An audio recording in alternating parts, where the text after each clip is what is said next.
وَمَنْ فَقَدَ اللَّهَ فَأَيُّ شَيْءٍ وَجَدَ. He who finds Allah subhanahu wa ta'ala, what has he truly lost? And he who loses Allah subhanahu wa ta'ala, what has he truly gained? What has he really found?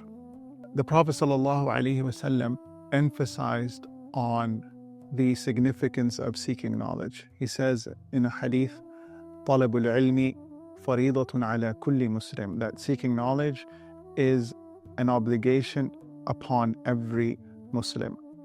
And the knowledge that the Prophet ﷺ is referring to here is what the scholars call ilmul hal, the knowledge that is relevant to the Muslim at that moment.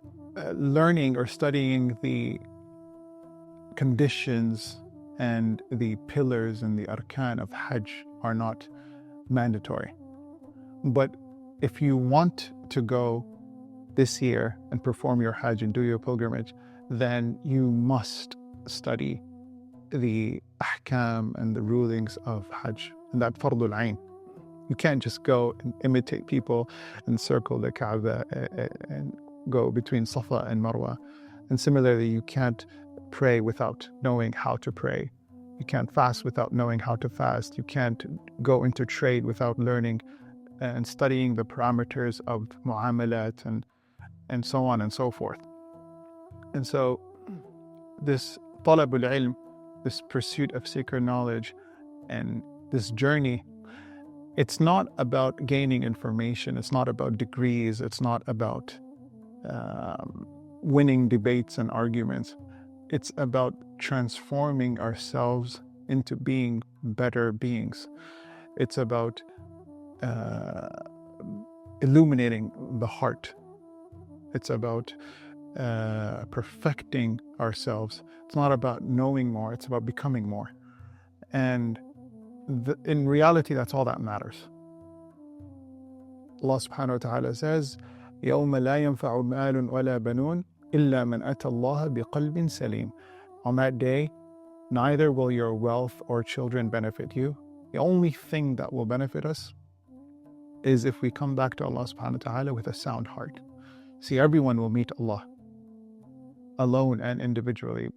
It's how we meet Him that really matters, right? With a sound heart. And it's through knowledge. It's sacred knowledge that enables us to achieve this sound heart, this qalb salim. And in reality, they say that if you want success in the dunya and if you want success in the akhirah, it's always through knowledge. Imam Ali bin Abi Talib radiyallahu ta'ala anhu would say, Man arada ad-dunya fa'alayhi bil-ilm. Whoever desires success in this realm, in this abode, in this world, let them pursue it through knowledge. وَمَنْ أَرَادَ الْآخِرَةَ فَعَلَيْهِ بِالْعِلْمِ. And whoever desires success in the hereafter, let them pursue it through knowledge. وَمَنْ أَرَادَهُمَا جَمِيعًا. And whoever desires success in both this life and in the hereafter, فَعَلَيْهِ بِالْعِلْمِ. Let them pursue it through knowledge. It is the only thing that the Prophet ﷺ was told to ask more of. وَقُلْ رَبِّ زِدْنِي عِلْمًا. Allah subhanahu wa ta'ala instructs him and says, say, O my Lord, increase me in knowledge. Increase me in knowledge. Zidni ilma. Because the more you learn, the more you realize the vastness of your ignorance. The more you learn, the more you come to a realization of the vastness of what you don't know. That's why one of the scholars, Imam Shafi'i, in fact, he would say, وَإِذَا مَزْدَدْتُ عِلْمًا زَادَنِي عِلْمًا بِجَهْلِي. And the more I learn, the more it makes me aware of my ignorance. That's why they say, مَنْ قَالَ أَنَا عَالِمٌ فهو جاهل. Whoever says that I am a scholar is now truly an ignorant. Why? Because the moment you realize you have it all, you are now unaware of the fact that you don't have it all. It is natural to be ignorant of certain things. It is okay to not know everything. For instance, I don't speak Mandarin, and I simply don't know that language. But I know that I don't speak it, and I know my limits. Right?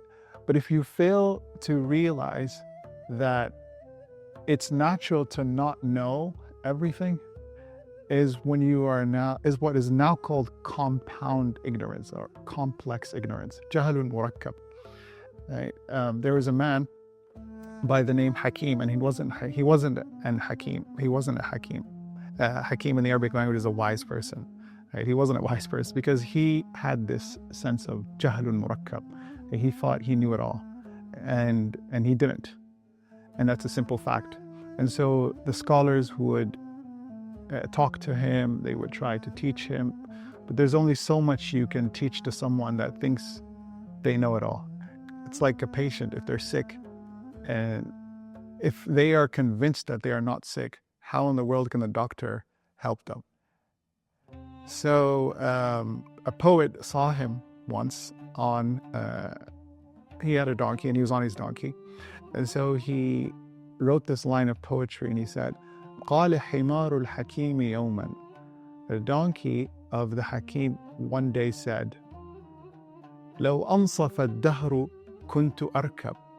If time was just, and if the world were fair, I would be the one in control and I would be the one that's riding. لأنني جاهل بسيط وصاحبي جاهل مركب. Because I know that I don't know. I'm aware of my ignorance. But he is ignorant of the fact that he is ignorant. He doesn't know that he doesn't know. So it's a disease, right? Ignorance is a disease. One might intend and do good, or intend to do good, but with ignorance, they destroy more than they build. Al-Imam Ali bin Abi Talib radiyallahu ta'ala anhu, he beautifully quotes and says, it's one of my favorite quotes, كَفَى بِالْعِلْمِ شَرَفًا أَنْ يَدَّعِيَهُ مَنْ لَا يُحْسِنُهُ وَيَفْرَحُ إِذَا نُسِبَ إِلَيْهِ.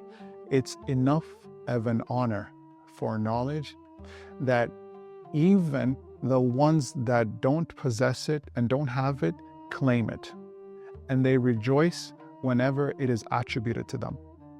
وَكَفَى بِالْجَهْلِ ذَمًّا أَنْ يَتَبَرَّأَ مِنْهُ مَنْ هُوَ فِيهِ.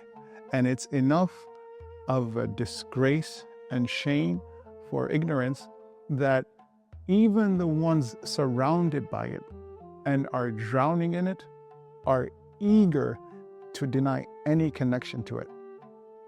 They pretend that they have nothing to do with it. They are quick to disown it. This is why Allah subhanahu wa ta'ala encouraged us not only to seek knowledge, but to seek more and more and more of it. وَقُلْ رَبِّ زِدْنِي عِلْمًا.